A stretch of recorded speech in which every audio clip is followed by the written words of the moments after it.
지금 이 시각 여러분들이 주목하는 뉴스 만나보겠습니다. 어제 대형 산불이 난 강원도에서는 터전을 잃은 이재민들이 발생했습니다. 오늘 불이 진화되고 연기가 거치면서 대피소에서 지내던 이재민들이 보금자리로 다시 돌아왔는데요. 생각했던 것보다 처참한 현장을 본 이재민들은 막막한 현실에 망연자실했습니다. 정부는 특별 재난지역으로 지정해 특별 교부금을 지원하고 강원도와 강릉시 역시 이재민들에게 최우선 지원 대책을 마련 중입니다. 이 소식은 이상현 기자입니다. 평생 소원이었던 고택을 매입해 25년간 관리해온 85살 박연수 어르신. 박 어르신의 꿈이자 강원도 유형문화재인 강릉해정자 방해정은 이번 산불로 곳곳이 불에 탔습니다. 불이 워낙 커 전소됐을 거라 생각하고 와볼 엄두조차 못 내다 형체는 남아있다는 소식을 듣고 한달음에 달려왔습니다. 제일 중요한 거는 오늘보다도 내일에 이걸 어떻게 관리를 하고 어떻게 이게 추스려야 되니까 제가 또 나이도 많고 그 아쉬움만 생각하면 이걸 복원을 못 하잖아요. 서울 생활을 접고 강릉으로 내려와 마련한 펜션은 숫덩이가 됐습니다. 올여름 성수기를 앞두고 막 리모델링 공사를 시작했는데 뭘 해보기도 전에 모두 타버렸습니다. 한 달만 고생하면 되니까 넉넉 잡고 그 과정에 한 보름 20일 남겨놓고 그랬으니까 뭐 막막하지 뭐. 소중한 보금자리를 다시 찾은 이재민들이 맞닥뜨린 현실은 참혹함 그 자체였습니다. 앞으로 어떻게 살아가야 할지 막막함에 눈물조차 나지 않습니다. 얘기하지 말고 신랑도 정신없어갖고 애들이 제일 걱정이죠. 어른들은 뭐 어떻게든지 그런데 애들이 이제. 이번 강릉 산불은 강풍을 타고 삽시간에 번져 손 한 번 써보지 못하고 많은 건물이 피해를 입었습니다. 당초 펜션과 주택 등 건물 70여 채가 불에 탄 것으로 잠정 집계됐는데 정확한 조사가 끝나면 피해 규모는 더 커질 것으로 보입니다. 그나마 특별 재난지역으로 지정돼 10억 원의 특별 교부금이 지원되고 각종 세금과 공공요금 면제 혜택이 주어집니다. 강원도와 강릉시 역시 이재민 주거 안정을 최우선으로 지원 대책을 마련하고 있습니다. 하지만 한순간에 보금자리를 잃은 피해 주민들이 일상을 되찾기까지는 꽤 오랜 시간이 걸릴 것으로 보입니다. 연합뉴스 TV 이상현입니다. 검찰이 재작년 더불어민주당 당대표 선거 과정에서 돈봉투가 오간 정황을 포착하고 강제 수사에 나섰습니다. 윤관석 의원이 재작년 5월 당 임시 전당대회를 앞두고 불법 정치자금을 수수했다는 의혹에 윤 의원의 지역구 사무실과 자택, 한국숫자원공사 등 20여 곳을 압수수색했는데요. 검찰이 돈봉투 연루 정황을 확인한 민주당 당직자만 10여 명에 달하는 걸로 파악됐습니다. 윤 의원은 돈봉투 의혹과 아무런 관련이 없다며 의혹을 즉각 부인했습니다. 박수주 기자입니다. 검사와 수사관들이 여의도 국회의원 회관에 들이닥쳤습니다. 민주당 윤관석 의원이 재작년 5월 당 임시 전당대회를 앞두고 불법 정치자금을 수수했다는 의혹과 관련한 압수수색을 위해서입니다. 잠깐 아직 영장 확인하고 들어가셔야죠. 영장 안에 들어가서 확인시켜요. 아니요 여기 여세요. 이 밖에 윤 의원의 지역구 사무실과 자택, 한국수자원공사 등 20여 곳을 압수수색했는데 검찰이 돈봉투 연루 정황을 확인한 민주당 당직자만 10여 명에 달하는 것으로 파악됐습니다. 검찰은 앞서 10억 불법 수수 혐의로 재판에 넘긴 이정근 전 민주당 사무부총장을 수사하는 과정에서 의혹의 단초를 발견했습니다. 이 씨의 휴대전화에서 강내구 수자원공사 상임감사위원이 돈봉투 10개를 준비했으니 윤 의원에게 전해달라고 한 녹음 파일을 확보한 겁니다. 지난달 의혹이 처음 불거진 당시 강 의원은 사실이 아니라고 부인했는데 검찰은 윤 의원에게 돈이 전달됐다는 관련자 진술을 추가로 확보해 압수수색에 나선 것으로 전해졌습니다. 당시 전당대회에서 윤 의원은 송영길 당대표 후보를 도왔고 송 후보가 대표에 오른 뒤 사무총장에 임명됐습니다. 윤 의원은 돈봉투 의혹과 아무런 관련이 없다며 즉각 부인했습니다. 비상식적인 야당 탄압 기획 수사와 무차별적인 압수수색이라고 반발했습니다. 검찰은 윤 의원의 돈봉투 수수 여부는 물론 돈이 누구에게 흘러갔는지도 확인할 방침입니다. 윤 의원 수사는 벌써 이 씨로부터 뻗어나간 네 번째 수사입니다. 노웅래 의원이 6천만 원 불법 수수 혐의로 재판에 넘겨졌고 노영민 전 대통령 비서실장과 이하경 의원은 취업 청탁 의혹을 받고 있습니다. 연합뉴스 TV 박수주입니다. 3월 취업자 증가폭이 10달 만에 늘어나면서 고용시장에 다소 훈풍이 불었습니다. 하지만 고용의 질은 늘어난 숫자만큼 좋아지진 않았는데요. 고령층을 제외한 연령대에선 취업자 수가 감소했고 경제의 핵심격인 제조업 취업자도 석 달 내리 줄었습니다.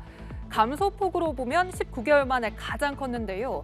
정부는 주요 산업 현장에서 일할 사람을 찾지 못한 빈 일자리가 21만 개나 된다며 인력난 해소를 위한 정책 지원을 강화하겠다고 밝혔습니다. 이은정 기자입니다. 3월 늘어난 취업자 수는 작년 3월 대비 약 47만 명. 전년 대비 증가폭이 9달 내리 줄다 다시 커졌습니다. 본격 일상 회복으로 대면 활동이 늘어난 게 영향을 미친 겁니다.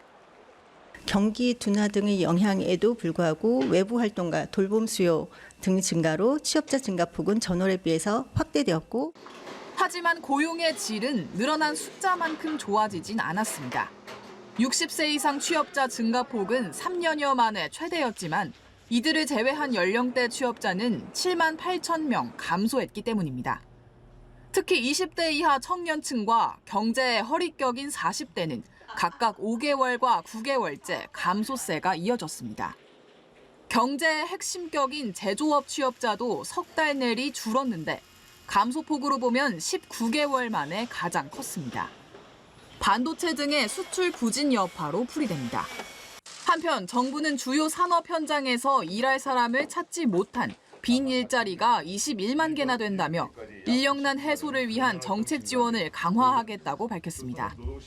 현장에서 인력난을 호소하는 국내 건설업, 해운업, 수산업, 자원순환업 등 4개 업종을 추가 선정하여 인력 유입 유도 및 양성, 근로조건 개선, 매칭 지원 강화 등을 위한 아직까지는 고용 상황이 예상보다 견조하지만 점차 뚜렷해지는 경기 둔화 탓에 정책 당국과 통계청 모두 향후 전망은 불확실성이 크다고 내다봤습니다. 연합뉴스 TV 이은정입니다. 현존하는 가장 오래된 금속 활자 인쇄본인 직지심체 요절이 공개가 됐습니다. 프랑스 국립도서관이 인류의 인쇄술을 다루는 전시를 열고 50년 만에 이 직지를 일반 관람객들에게 선보인 건데요. 직지심체 요절은 유럽 최초의 금속 활자본인 구텐베르크 성경보다 78년이나 앞서서 아시아 인쇄술이 유럽보다 앞섰다는 걸 증명하는 귀중한 유산으로 꼽힙니다. 이 소식 박효정 기자입니다. 유리 쇼케이스 안에 직지가 펼쳐진 채 놓였습니다. 누렇게 색이 바랬고 오염도 보이지만 활자는 선명하게 남았습니다. 프랑스 국립도서관이 인류의 인쇄술을 다루는 전시를 열고 50년 만에 직지를 일반 관람객에게 공개했습니다. 인쇄술의 발명과 역사를 짚는 첫머리를 장식한 가운데 유럽 최초의 금속 활자본인 구텐베르크 성경, 현존하는 가장 오래된 서양 판목 프로타 판목 등과 함께 전시됐습니다. 직지는 고려 말 승려 백운이 고승들의 어록을 가려 엮은 것으로 1377년 청북 청주 흥덕사에서 금속 활자로 간행됐습니다.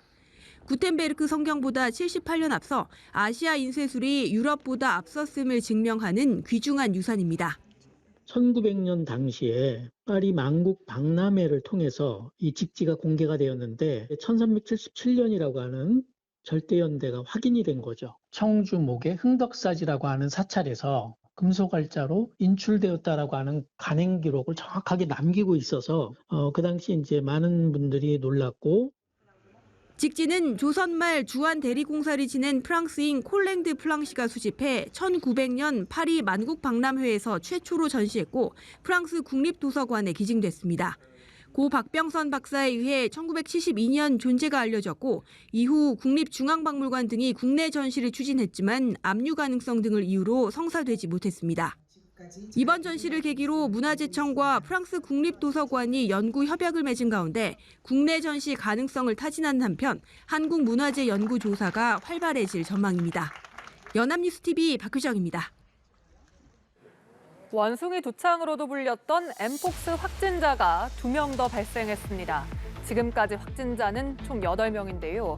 최근 확진된 3명은 해외가 아닌 국내에서 감염된 걸로 추정됩니다. 방역당국은 상황을 더 지켜봐야 한다면서도 지역 전파가 일부 진행되고 있을 것으로 봤습니다. 하지만 대규모 전파 가능성은 낮다고 설명했는데요.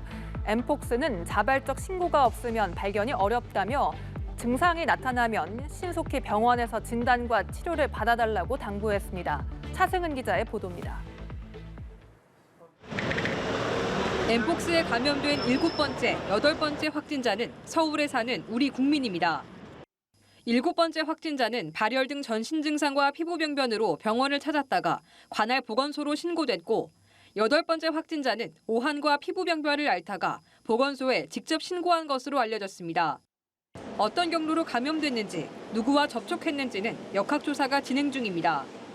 지난 7일 확진된 6번째 확진자는 전남 지역에 사는 우리 국민으로 최근 부산을 방문한 것으로 조사됐습니다. 역학조사 결과 확인된 접촉자는 36명이지만 의심 증상이 나타난 사례는 아직 없습니다.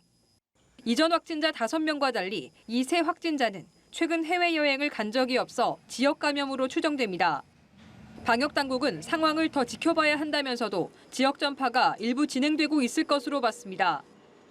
외국에서도 지역사회 내에서 전파가 이루어지는 것을 보았을 때 우리나라에서도 지역사회 일부 있을 것으로는 생각하고 있습니다. 엠폭스가 확산 중인 일본, 대만 등 주변국에서의 유입 우려도 있습니다. 하지만 방역당국은 대규모 확산 가능성은 낮다고 보고 있습니다. 엠폭스의 중증도가 1% 미만으로 낮고 코로나19 같은 호흡기 감염병과 달리 피부 등의 밀접 접촉을 통해 제한적으로 전파되기 때문입니다. 대신 잠복기가 3주인데다 눈에 띄지 않는 부위에 증상이 나타나는 경우가 많아 자발적 신고가 없으면 발견이 어렵다며 증상이 나타나면 신속히 병원에서 진단과 치료를 받아달라고 당부했습니다. 연합뉴스 TV 차승은입니다.